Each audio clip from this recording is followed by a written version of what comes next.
À rencontrer par exemple le président de la Sénat? Est-ce que vous avez cherché à rencontrer? Parce que vous parlez de Freddy Humbwiji, ce n'est pas lui le président de la Sénat. Vous auriez pu demander une audience auprès du président de la Sénat pour chercher à savoir comment les choses se sont passées pour qu'on puisse parvenir à la désignation de ces personnes-là qui sont aujourd'hui sur la liste. Merci, cher journaliste. Je pense que nous avons entrepris aussi cette démarche auprès du président de la Sénat, que nous avons rencontré. Je l'ai vu en personne, à qui je lui ai fait savoir que ses collaborateurs sont en train de faire un bébé dans son dos, que ce qui a été fait n'est pas conforme par rapport à la loi.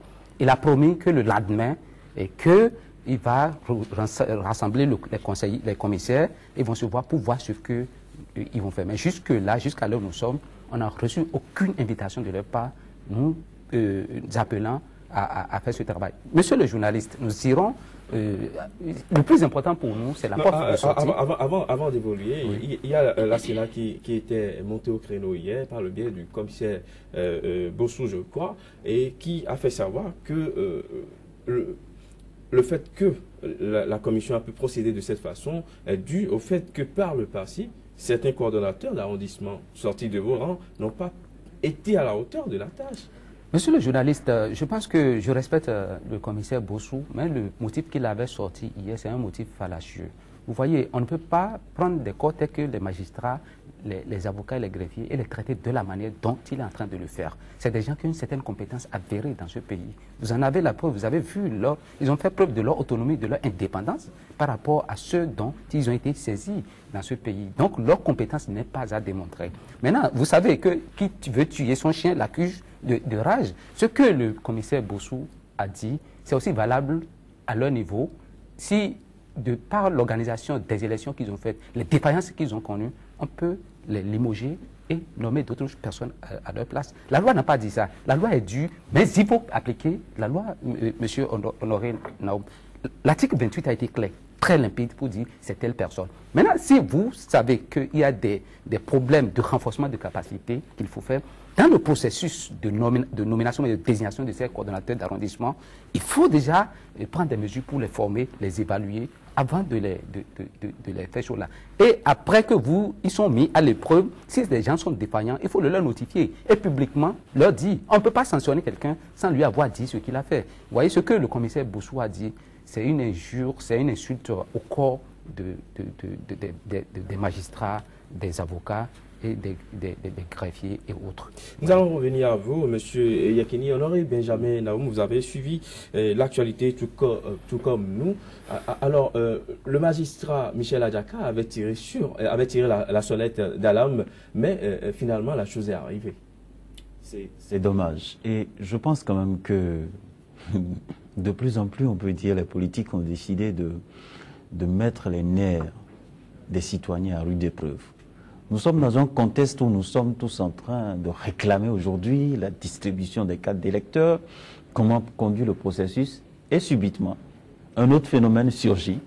Et aujourd'hui, on parle de quoi? La liste des coordonnateurs. Moi, je ne comprends pas pourquoi on ne peut pas faire les choses dans les règles de l'art pour donner la paix aux citoyens béninois. Est-ce que c'est normal qu'à 7 jours, à 10 jours d'un scrutin, qu'on soit maintenant en train de faire encore un débat? Peut-être que c'est dans la complication que le génie béninois se retrouve. Mais ce n'est pas bon. On ne peut pas être à la lisière chaque fois du désordre, de la confusion. Ce n'est pas normal. C'est pourquoi moi j'exprime ici ma frustration de voir aujourd'hui que nous sommes en train d'évoquer un autre sujet de contentieux dans notre pays. Je pense que nous avons des tests de loi. Même si il y a eu des magistrats défaillants, je pense que ce qu'il fallait faire en son temps, au moment où ils ont été défaillants, on devrait effectivement leur dire, les magistrats, parmi vous, on ne prendrait plus ces gens-là parce qu'ils ont été défaillants. Donc leur nom affiché quelque part comme un travail scientifique qui a été effectué, qui a apprécié la qualité de leur travail. La Sénat ne nous a rien dit. Et que subitement maintenant, on dit qu'il y a une loi qui dit, bon, voilà, il faut prendre telle personne. À défaut, il faut aller chercher dans tel corps. Mais si, aujourd'hui, nous nous retrouvons dans une situation où ceux qui sont magistrats, et nous avons un magistrat sur ce plateau, qui dit, bon, voilà, les gens qu'on a désignés là. Greffier plutôt. Lui, il est greffier. Alors, au moins là, il est en mesure de reconnaître ses collaborateurs ou ceux qui sont dans le même dispositif que lui. Mais comment se fait-il qu'aujourd'hui nous soyons encore là à parler du choix de ceux... Parce que c'est à eux de faire le travail de centralisation. Quand on va finir de voter dans les régions et autres, c'est à ces coordonnateurs-là de centraliser, de proclamer les résultats dans les arrondissements, et c'est ces résultats qui seront convoyés. Si déjà il y a des soucis, des soupçons de fraude, de mauvaise gouvernance, de mauvaise gestion du scrutin à la base, à ce niveau, à partir du choix qui est fait, mais qu'est-ce que vous voulez dire après aux populations? Après, les populations vont dire, bon, ils ont organisé leurs choses, ils se sont entendus, ils ont désigné des chances à qui... On ne devrait pas, en temps normal, être en train de faire ce débat-là aujourd'hui. Voilà, ces gens ne sont même pas encore formés. À l'heure actuelle, comment on peut comprendre ça? Et c'est à la dernière minute qu'on forme les gens, c'est à la dernière minute qu'on sélectionne les gens, c'est à la dernière minute qu'on positionne les gens. Moi, j'ai du mal à comprendre. Je pense que ce qu'il faut peut-être faire, c'est d'aller chercher les Togolais ou les Nigériens pour venir organiser le scrutin une fois au Bénin. Honoré Benjamin Naoum. Non, je ne suis pas dans l'excès. Les Togolais aussi ont leurs problèmes. Je ne refuse pas, mais au moins les Togolais ont fait leur élection. Est-ce qu'on a entendu des débats pareils? Les Nigériens ont voté la fois passée, avec leurs réalités, leurs difficultés. Mais nous sommes au niveau basique. C'est le minimum, ça. On dit la loi a prévu tant. Est-ce qu'on a besoin de réfléchir sur ce que la loi a dit? Mais on s'entend au Bénin pour violer la loi. On s'arrange pour violer la loi. Ça n'inquiète personne. Et des gens foncent tête baissée. Mais on ira où? Un jour, on va se heurter à quelque chose. Et j'espère bien que ce jour-là, on comprendra que nous sommes dans la fausseté, que nous sommes dans l'ignominie, que nous sommes dans une situation confuse, qu'on a préparée nous-mêmes. Où est-ce qu'on amène le Bénin? C'est l'interrogation. Et je m'adresse à tous les présidents des institutions, à tous les membres des institutions chargés d'organiser une élection crédible dans ce pays. Où allons-nous? Posons-nous la question de savoir comment se fait-il que ce que la loi a prévu, même si dans la loi, là, il y a des imperfections, respectons d'abord ce qui est écrit. Mais, dans nos tests. Honoré Benjamin Naoum, la loi a été pourtant claire. La loi prévoit que le coordonnateur est désigné prioritairement parmi les magistrats. Prioritairement parmi les magistrats encore en exercice ou à la retraite, les avocats inscrits au barreau, les greffiers en chef titulaires de maîtrise en droit ayant au moins 5 années d'exercice, les greffiers ayant le niveau de maîtrise en droit, baccalauréat, plus 4 ans d'études supérieures, ayant au moins 7 ans d'exercice. Ne vous fatiguez pas. Voilà, attendez, prioritairement. Mais qu'est-ce qu'on a besoin de 500 et quelques? Ça veut dire qu'on demande au corps des magistrats, vous avez combien de magistrats? Si c'est 100 que nous avons, on dit bon, les 100, voilà, ce sont eux qui sont d'abord aptes, on prend les 100. Maintenant, on va à un niveau inférieur. Combien de personnel vous avez dans ce corps-là? Et le problème est réglé. Est-ce qu'on doit laisser les magistrats? On n'a pas fini de sélectionner parmi les magistrats et aller dans le corps qui suit? Ou bien aller jusque totalement en bas? Ou bien même aller choisir des gens qui ne figurent, dont le profil ne correspond pas à tout ce qu'on a dit dans la loi, dans le décret ou tous les documents que vous avez en face de vous. En toute franchise, moi je pense quand même que ce peuple est fatigué. On va chercher les Togolais et une fois ils vont organiser le scrutin au Bénin et on va voir ce que ça va donner. Parce que c'est inadmissible ce qui se fait dans notre pays. Alors, Monsieur Yekini, je crois bien que la loi a prévu des recours. Je ne sais pas si aujourd'hui, actuellement, vous avez pu saisir ces voies de recours. Oui, monsieur le journaliste, je pense que la loi a prévu des recours. Et actuellement, le procureur de la République de Port-Nouveau, de Cotonou, a été saisi pour violation de l'article 28 du Code électoral. La Cour constitutionnelle est saisie pour... La Cour constitutionnelle étant le juge des contentieux des élections présidentielles est saisie De même, dans toutes les juridictions, les collègues et collaborateurs et autres ont fait des recours qu'ils ont convoyés à la Cour constitutionnelle. Le président de la Sénat a été aussi saisi. Des recours sont un peu partout à foison. Il y a beaucoup de contestations par rapport à ce processus de désignation des coordonnateurs d'arrondissement. Monsieur le journaliste, faudrait-il mettre un accent sur l'importance de ce qu'on appelle coordonnateur d'arrondissement dans le processus électoral pour que les gens comprennent, parce qu'il ne faut pas qu'on soit là après à pleurer avec nos yeux, ce ne sera pas bon. Vous voyez, ce qui se passe là, où les gens, vous voyez, ce n'est pas facile, on ne pourra pas suborner le magistrat, on ne pourra pas suborner l'avocat, on ne pourra pas suborner le greffier parce que c'est des gens qui ont un serment, ils ont leur profession, ils ne sont pas partisans, vous voyez, ils sont là pour faire... Mais il paraît que les magistrats c'est un corps corrompu. Vous n'en avez pas la preuve, monsieur le journaliste, vous le faites, là où vous êtes, je vous mets à défi de me donner la preuve de ce que vous avez un magistrat qui soit corrompu. Les gens le disent comme ça. On peut l'accepter, ça c'est l'opinion. C'est comme ça que le régime vous voit. Oui, le régime peut nous voir comme ça, parce que vous avez vu les acharnements, les tentatives de bâillonnement de la justice dans ce pays. Nous avons été parmi de ceux-là qui ont mené des actions ardues, les marches, notamment la marche sur l'Assemblée nationale, lorsqu'il était question de retirer le droit de grève des magistrats, j'étais parmi ceux-là qui ont organisé ces choses. Vous voyez, donc c'est pour revenir à la question, pour vous dire l'importance de ce que représente le coordonnateur d'arrondissement dans le processus électoral, que ce n'est pas une question à banaliser. Vous voyez, dans ce processus, chacun doit jouer sa partition. Et c'est parce que nous ne voulons pas nous sentir coupables, complices actifs de ce qui se passe là, que nous sommes en train de monter au créneau. Nous avons pris nos ressources personnelles, on n'a pas pris de l'argent chez quelqu'un et on est en train de faire tout ce qui se passe là. Parce qu'il faut que les principes républicains soient respectés. Et faudrait-il aussi que je lance un appel quand même à tous les protagonistes de ces élections-là, notamment les candidats, les partis politiques, et les institutions de la République, pour qu'on fasse quoi? Il faut qu'on trouve une porte de sortie. La porte de sortie, c'est quoi? J'ai proposé la formule au président Tiando pour dire, président Tiando, ce qui se passe là, c'est très simple. Ce que vous allez faire, appeler le représentant des magistrats, c'est-à-dire le président Adjaka, appeler le représentant des greffiers, le barreau, inviter le barreau. Vous nous consacrez une séance de 30 minutes. Vous voyez, vous nous donnez vos collaborateurs. Puisqu'on vous a déjà convoyé les listes sont avec vous, on va s'asseoir et décortiquer les listes, on va vous donner les noms qui conviennent et la liste sera faite. C'est un truc, nous avons même la version électronique de ces choses. Consensuelle. Vous voyez, et quand on le fait comme ça, c'est élégant.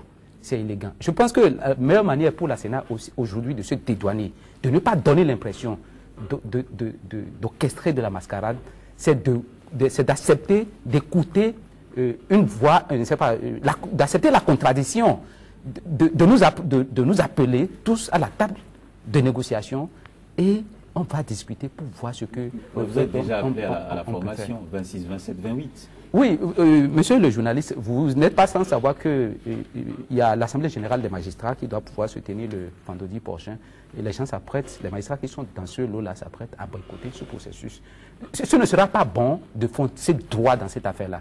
J'en appelle à la conscience du président Tiando que je sais respectueux des principes républicains. Je sais qu'il a des collaborateurs et il doit pouvoir quand même savoir comment composer avec ses collaborateurs pour que son honneur ne soit pas entaché. Il doit pouvoir reprendre la commande, faire en sorte de nous appeler, s'il peut nous appeler aujourd'hui dans la journée. Il nous appelle à n'importe quelle heure, on se mobilise, n'importe où on se trouve, sur toute l'étendue du territoire, on se mobilise, on vient, on consacre la journée, on règle, on doit pouvoir sortir la liste.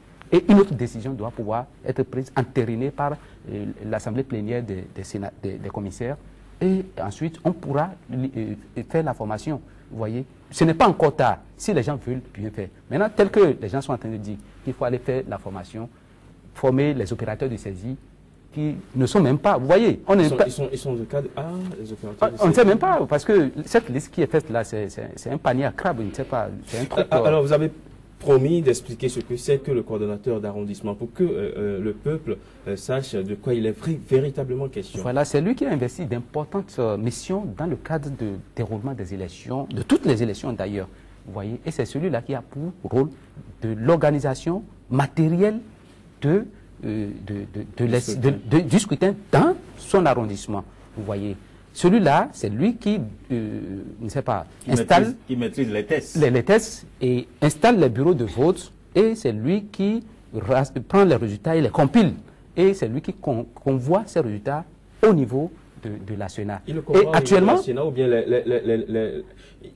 c'est lui qui compile il compile les résultats dans les arrondissements. Mais la loi a fait quoi aujourd'hui? Que les résultats sont compilés par arrondissement. Donc, pourraient être proclamés par arrondissement. Vous voyez et affiché dans les arrondissements. Vous voyez que ce magnon-là, si on en vient à trouver des godillots, des gens qu'on peut suborner, et des amis, ils vont accepter faire le boulot, le sale boulot, et ça va donner ce que peut-être les gens sont en train de dire quelque part. Vous voyez, le président je veux lancer un appel au président de la Sénat. Je veux que toutes les institutions, dans un sursaut patriotique, prennent à bras le corps ce que nous sommes en train de dire. C'est important. C'est important qu'ils nous donnent la preuve de ce qu'ils sont attachés aux causes républicaines et à l'application de la loi, parce que c'est ce que nous voulons. Nous ne sommes pas des partisans, on n'est pas des partisans dans tout ce qui se fait là, on n'a pas de parti pris dans cette affaire-là. Mais ce qui nous préoccupe, c'est que les lois républicaines soient respectées. Vous voyez, c'est un gage pour la transparence des élections, et ça contribue à la paix. Vous voyez, la paix, c'est de l'os, il n'y a pas de l'argent qui puisse acheter la paix. Et je veux vraiment que les gens nous aident. Alors, Honoré Naoum, voilà, c'est le coordonnateur d'arrondissement qui compile les résultats, qui les affiche peu, et c'est à ce niveau maintenant qu'il y a de hic. Il y a eu des problèmes au niveau des cartes de la carte électorale qui n'est pas encore disponible un peu partout sur le continent et sur le territoire national. Maintenant, on en vient au niveau des arrondissements où on doit compiler les résultats. Il se pose encore un problème. Décidément, ce processus électoral, Honoré Naoum, décidément. Non, c'est triste. On devrait normalement rentrer chez nous, se mirer et pourquoi pas couler des larmes. Parce que si, à l'étape actuelle, si en 2016, nous sommes encore en train de suppiter sur des choses comme ça, mais on aurait pu, au niveau de la Sénat, dire que pour faire ce travail de qualité, on n'a pas besoin de magistrats au prime abord. On a besoin peut-être des couturières ou des couturiers. On aurait pu dire ça et changer la loi avant le début du processus. Mais quand vous avez des tests de loi et que vous engagez, le minimum, c'est appliquer la loi. Normalement, dans une société, on devrait s'entendre. On a choisi on a décidé ensemble de respecter quelque chose. Mais allons-y. Si demain on trouve que ce n'est pas efficace, on change. Si on trouve que les magistrats, soi-disant très corrompus dans la société, ne peuvent pas jouer ce rôle, alors on va au niveau de l'Assemblée nationale, on dit voilà, les couturiers sont meilleurs dans l'application des tests et c'est les couturières que nous voulons. Je ne suis pas en train de stigmatiser cette profession, qu'on m'en excuse. Donc, ce que je dis ici, c'est quoi? On a dit, ce sont les magistrats. Parce qu'il y a des risques à ne pas prendre dans l'organisation d'un scrutin. Et quand on a parlé de magistrats et des gens qui sont dans le corps de la justice, c'est pour dire, au moins, ils ont un minimum de connaissances en matière de loi et de respect. Organiser une élection, ce n'est pas un jeu d'enfant. Ce n'est pas donné à tout le monde. Moi qui suis ici, c'est vrai, nous parlons, nous disons ce qu'il faut, nous donnons nos idées, mais en matière d'organisation du scrutin, les erreurs à ne pas commettre, je ne peux pas vous dire aujourd'hui que moi je maîtrise tout en matière de code électoral. Je n'ai même pas encore fini de lire tout le code électoral pour dire que je veux avoir une idée approximative de ce qui est contenu dans ce document. Et c'est pourquoi le législateur a dit, prenons des magistrats. À défaut, voilà les corps qu'il faut toucher pour constituer la liste des coordonnateurs. Mais est-ce que c'est sorcier ça pour le Béninois? Moi, je n'arrive pas à comprendre ce que les acteurs politiques font. Nous sommes à quelques virgules d'une élection et nous sommes dans une confusion totale. On ne sait même pas avec quelle carte on va voter. Maintenant, on ne sait même pas qui va être le bon coordonnateur au niveau des arrondissements. On aura quel résultat? C'est le résultat des suspicions. Et quand vous êtes dans un pays où les suspicions dominent, c'est que vous faites tout un travail de qualité. On dira que c'est du faux. Parce que vous n'avez pas créé les conditions, vous n'avez pas créé le climat qu'il faut pour qu'on puisse accepter votre travail de qualité effectué. Donc si la Sénat a le souci de nous produire un travail de qualité, qu'il écoute les hommes de droit, les hommes de la justice qui parlent aujourd'hui pour dire entendons-nous au moins sur ce qui est prévu dans la loi. Je pense que c'est le minimum et on doit réclamer ça à haute voix. Et je pense que c'est ce qu'ils sont en train de faire ce matin et depuis quelques jours. On voit le président Michel Adjaka qui prend son temps à écrire sur les réseaux sociaux, donc à bombarder les pages Facebook pour alerter. Je pense qu'il faut aller au-delà. Et c'est ça aujourd'hui, aller demander à rencontrer les acteurs qui sont au niveau de la Sénat pour voir plus clair. Parce que moi, je pense même qu'il n'y a même pas de temps pour faire des recours. Non. Il faut maintenant qu'on puisse s'entendre. Et j'invite le président de la Sénat à les écouter, tout simplement. Alors, je demeure tout de même confiant parce que, de par la composition du bureau de la Sénat, il y a quand même un magistrat qui représente le corps au sein de cette Sénat, je crois, qui ne devait même pas se poser ce problème. Madame Geneviève Ndadjo Boko, c'est un appel que vous lancez.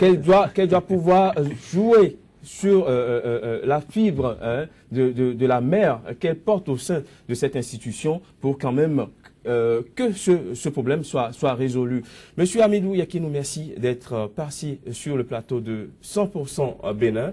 Honoré Benjamin Naoum, merci d'être resté jusqu'à la fin de cette émission. Mesdames, Messieurs, ce sera tout pour aujourd'hui. Ravi d'avoir été en votre compagnie. Très bonne suite des programmes sur SICA.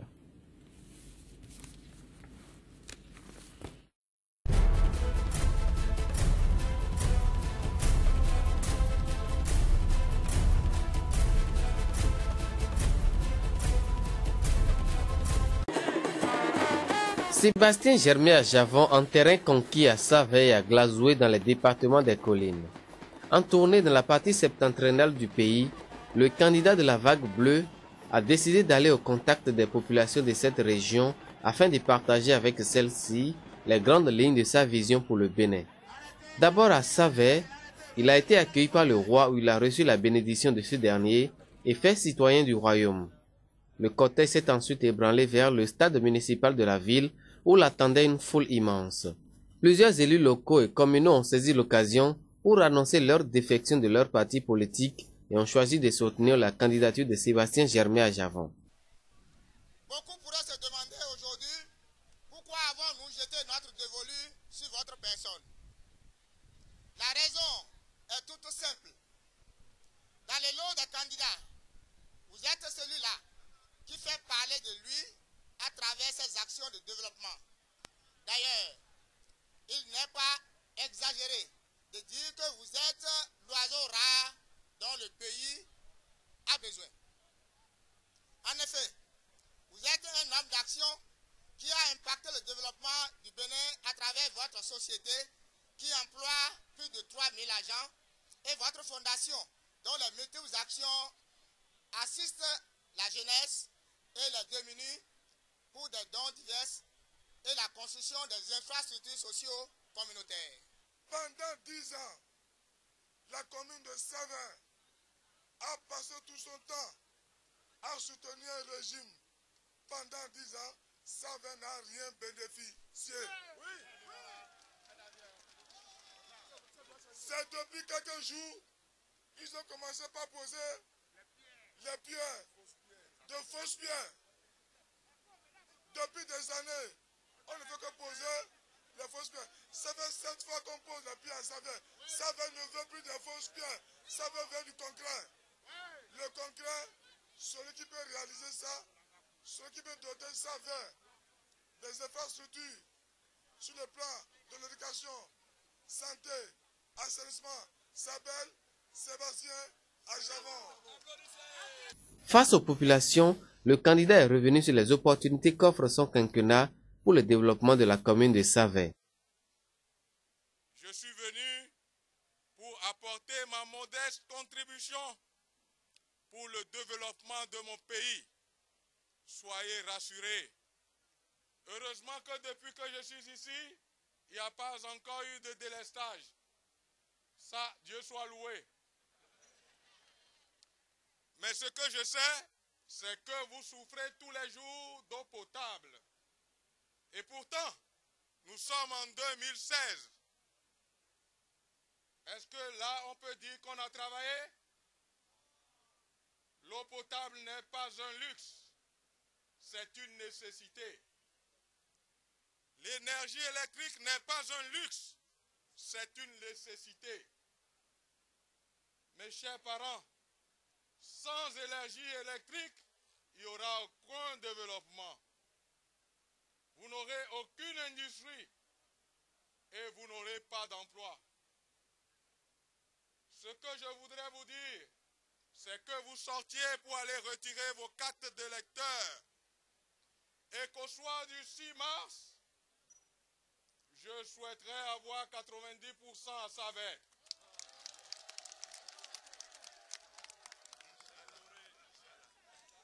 Je vous en supplie, aidez-moi à vous aider. Votez utile. Ne perdez plus votre temps. L'heure de Savin a sonné. L'heure du Bénin a sonné. À Glazoué, la nuit tombante n'a pas émoussé l'ardeur et la détermination des populations. Elles ont bravé l'obscurité afin d'écouter leurs candidats. Ici comme ailleurs, plus de 10 conseillers communaux, dont 5 chefs d'arrondissement et le deuxième adjoint au maire de la commune, ont fait allégeance au président Sébastien Germain à Javon. Ils ont prêté serment où ils se sont engagés à mouiller le maillot pour une victoire éclatante du candidat. Que nous, élus sur les listes FCBE et éclaireurs de la commune, avons choisi de nous positionner par rapport à la multitude de candidatures aux élections présidentielles de 2016, en proclamant à la face du monde et à visage découvert le candidat qui nous paraît le plus apte à conduire les destinées de notre pays à partir du 6 avril 2016. Ce choix ne fait pas de doute vu les multitudes qualités de l'homme face aux maux qui minent notre pays. Les expériences passées ont montré leurs limites. Donc, il s'agit d'opérer une rupture, mieux une révolution, en optant cette fois-ci pour un homme de terrain. C'est dans cette ambiance de fête que le candidat a délivré son message tout en invitant les populations à l'union autour de sa candidature pour des victoires plus grandes. Les gens ont ouvert les yeux maintenant et savent extraire le bon grain de livret. Vous savez, ils vont vous dire qu'ils sont des économistes, mais économistes d'où? De quel pays? Parce que l'économiste, c'est par rapport à un environnement. Et malheureusement, les gens ne comprennent pas cela. Nous nous sommes agrégés en économie pratique. Je peux leur enseigner l'économie du Bénin. Je les défie. Tous ceux qui vous disent, je suis président encore du patronat. Vous avez vu, je les ai défiés ici. J'ai dit, n'allez pas à la table ronde, c'est du pipeau. Vous avez constaté ce que c'est. J'ai dit, vous devez faire ceci. Ils ne m'ont pas écouté. Regardez dans quelle situation le Bénin se trouve. Qu'on nous laisse 5 ans et ils vont constater que ce qu'ils ont fait en 20 ans, nous l'avons fait en 5 ans. Ils vont vous dire que le Bénin n'a pas de moyens. C'est faux. Le Bénin est riche. Il suffit seulement de bien utiliser les ressources que nous collectons. Le Bénin est un pays voisin du Nigeria. Et le Nigeria est le premier pays le plus riche de l'Afrique. Est-ce que moi, je dois être pauvre à côté d'un pays riche? Non. C'est une injure à mon pays, à l'intelligentsia béninoise. Ma gouvernance. De quoi s'agit-il? Il s'agit d'une mauvaise gouvernance caractérisée. Qu'ils le veuillent ou pas, le 6 avril, ils auront à passer le pouvoir à Javon Sébastien. Mais c'est grâce à vous que cela pourra se réaliser. je souhaiterais que nous ouvrons les yeux grandement, et qu'au soir du 6 mars, la population de Glazoué puisse m'apporter au moins 90% des suffrages exprimés. La fièvre à Javon a donc gagné les communes de Saveille et de Glazoué, et les conseillers ayant rallié le camp de l'opérateur économique ne jurent désormais que par la victoire. Ils entendent mettre un point d'honneur à vanter les qualités et les mérites de l'homme dans toutes les localités de leurs communes respectives. Sika TV fait escale au Bénin. Pendant toute la période électorale, retrouvez des